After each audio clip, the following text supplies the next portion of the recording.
শেখ হাসিনার স্বৈর শাসনের পতন হলেও নব্য একদল দখলদার, চাঁদাবাজ, লুটপাটকারী মাস্তান বাহিনীকে আমরা এখন দেখতে পাচ্ছি। জনগণকে এই মাস্তান বাহিনী, লুটেরা, দখলদার, চাঁদাবাজ, এই নব্য গজিয়তা মাফিয়াদের বিরুদ্ধে আওয়ামী লীগের মতো ঐক্যবদ্ধ হতে হবে।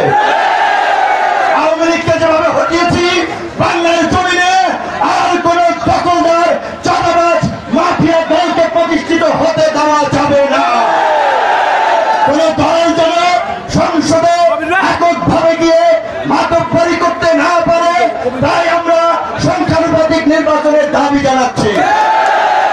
এই সংসদকে কার্যকর সংসদ করা, জনগণের প্রতিটি ভোটের মূল্য দেওয়ার জন্য প্রত্যেকটি রাজনৈতিক দল যারা যে অনুপাতে ভোট পাবে সেই অনুপাতে তাদের প্রতিনিধিত্ব সংসদে থাকবে। একদল এককভাবে ক্ষমতায় গেলে কি হয় সেইটা আমরা গত 50 বছরে দেখেছি। আর কোন দলকে এককভাবে ক্ষমতায় নিয়ে আমরা স্বৈরাচার ফাঁসিবাদী হতে দেব না। গণ অধিকার ট্র্যাক প্রতীকে নির্বাচিত হয়েছে। বিএনপি সহ 42টি দল আমরা যুগপৎ আন্দোলন করেছি, কিন্তু দুঃখের বিষয় এই ক্ষমতায় যেতে না যেতেই বিএনপি নেতা কর্মীদের চেহারার বদল আমরা দেখতে পাচ্ছি।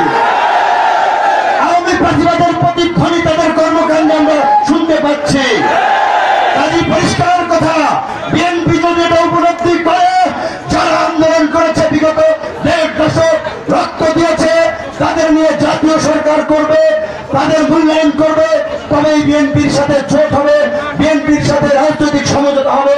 অন্যথায় বিএনপির বাইরে বিকল্প জোট হবে, বিকল্প শক্তিকে নিয়ে এককভাবে নির্বাচন করা হবে। অনেকদিন ধরে বলে আসছি, সেই ঐতিহাসিক শেখ সাহেবের কথার মতো চোরায় নাহি শুনে ধর্মের কাহিনী বারবার বলে আসছি।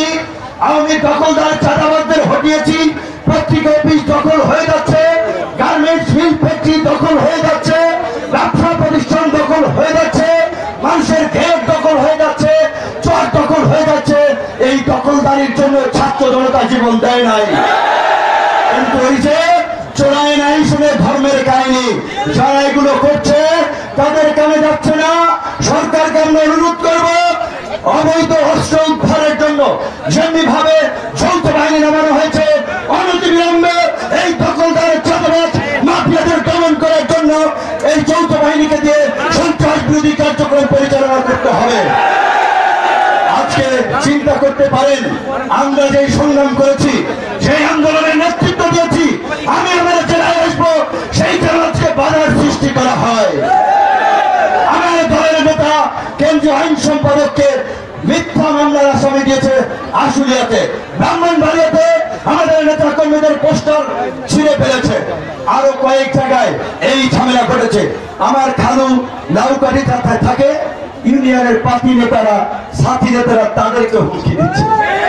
হ্যাঁ, তোমরা পার্টি নেতা, তোমাদের টপ লিডাররা আমাদের সাথে দেখা করার জন্য, মিটিং করার জন্য সময় চায়, বিনয়ের সাথে কথা বলে